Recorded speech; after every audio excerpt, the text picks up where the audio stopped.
അസ്സലാമു അലൈക്കും വറഹ്മത്തുള്ളാഹി വബറകാതുഹു. ഒരുപാട് ആളുകൾക്കുള്ള മറ്റൊരു സംശയവുമായിട്ടാണ് ഇന്ന് നിങ്ങളുടെ മുമ്പിലേക്ക് വന്നിട്ടുള്ളത്. പല ആളുകളും ഫർള് കുളിക്കുന്ന സമയത്ത്, അതുപോലെ തന്നെ വുളൂ എടുക്കുന്ന സമയത്തൊക്കെ തെറിക്കുന്ന വെള്ളം, ഈ വെള്ളം കൊണ്ട് ഒരുപാട് പ്രയാസപ്പെടാറുണ്ട്. ചുരുക്കി പറയട്ടെ, കുളിക്കുന്ന സമയത്ത് ഫർള് കുളിയിൽ ഉപയോഗിച്ച വെള്ളം മുസ്താമലാണ് എന്ന് ഒരുപാട് ആളുകൾക്ക് അറിയാം. പക്ഷേ ഈ മുസ്താമലിന്റെ പ്രയാസങ്ങൾ എന്തെല്ലാമാണ് എന്ന് പലർക്കും അറിയില്ല. അതുപോലെ തന്നെ വുളൂയിൽ ഉപയോഗിച്ച വെള്ളവും, ആ വെള്ളം മുസ്താമലാണ്, വുളൂവിന്റെ ഫർദിൽ ഉപയോഗിച്ചാൽ അത് മുസ്താമലാണ് എന്ന് ഒരുപാട് ആളുകൾക്ക് അറിയാം. പക്ഷെ അത് എന്തിനെല്ലാം ഉപയോഗിക്കാൻ പാടില്ല എന്നുള്ളത് പലർക്കും അറിയില്ല.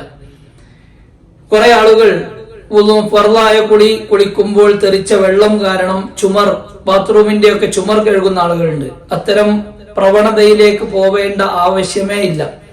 വസ്വാസ് കൊണ്ട് ബുദ്ധിമുട്ടുന്ന ആളുകളാണ് ഇത്തരത്തിലുള്ള കാര്യങ്ങളൊക്കെ ചെയ്യാറുള്ളത്. അല്ലാത്ത ആളുകൾക്ക് ഇത് ഒരു പുതുമയായി തോന്നിയേക്കാം.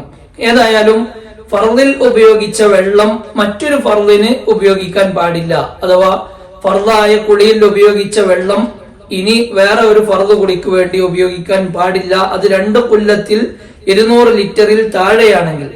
അതുപോലെ തന്നെ ഫർദായ വുളൂഇൽ ഉപയോഗിച്ച വെള്ളവും ഉപയോഗിക്കാൻ പാടില്ല വേറെ ഒരു വുളൂഇനോ കുളിക്കോ. ഫർളായ ശുദ്ധീകരണത്തിന്, മൂത്രമൊഴിച്ച് വിസർജനം നടത്തിയാലൊക്കെയുള്ള ശുദ്ധീകരണത്തിന് ആ വെള്ളങ്ങൾ ഉപയോഗിക്കാൻ പാടില്ല എന്നുള്ളതാണ്.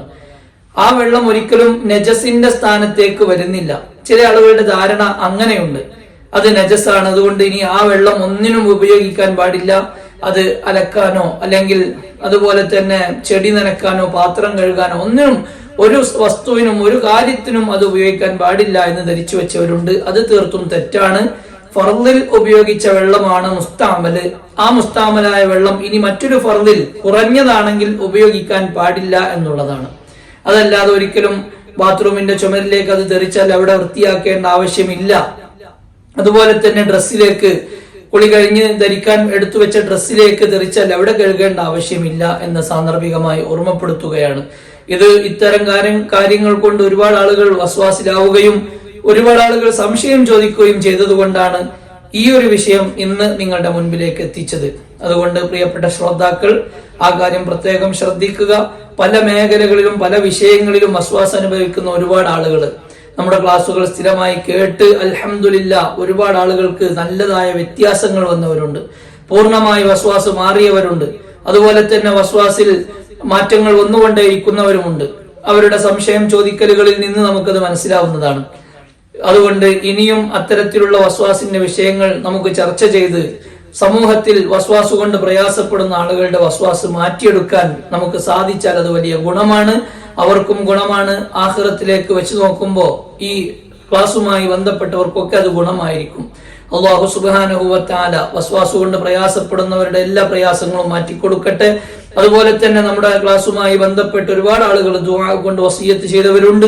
എല്ലാവരുടെയും ഉദ്ദേശങ്ങൾ അല്ലാഹു പൂർത്തീകരിച്ചു കൊടുക്കട്ടെ. മക്കളുടെ പ്രസവ കാര്യങ്ങൾ ദുആ കൊണ്ട് വസിയത്ത് ചെയ്തവരുണ്ട്. സുഖപ്രസവം നൽകി അനുഗ്രഹിക്കട്ടെ. അതുപോലെ തന്നെ മക്കളില്ലാതെ വിഷമിക്കുന്നവർക്ക് മക്കളെ നൽകി അനുഗ്രഹിക്കട്ടെ. പഠിക്കുന്ന മക്കളുണ്ട്, അവരുടെയൊക്കെ പഠനത്തിൽ നല്ല ഉന്നത വിജയങ്ങൾ അല്ലാഹു നൽകി അനുഗ്രഹിക്കട്ടെ. ആമീൻ യാ റബ്ബൽ ആലമീൻ. അസ്സലാമു അലൈക്കും വറഹ്മത്തുള്ളാഹി വബറകാതുഹു.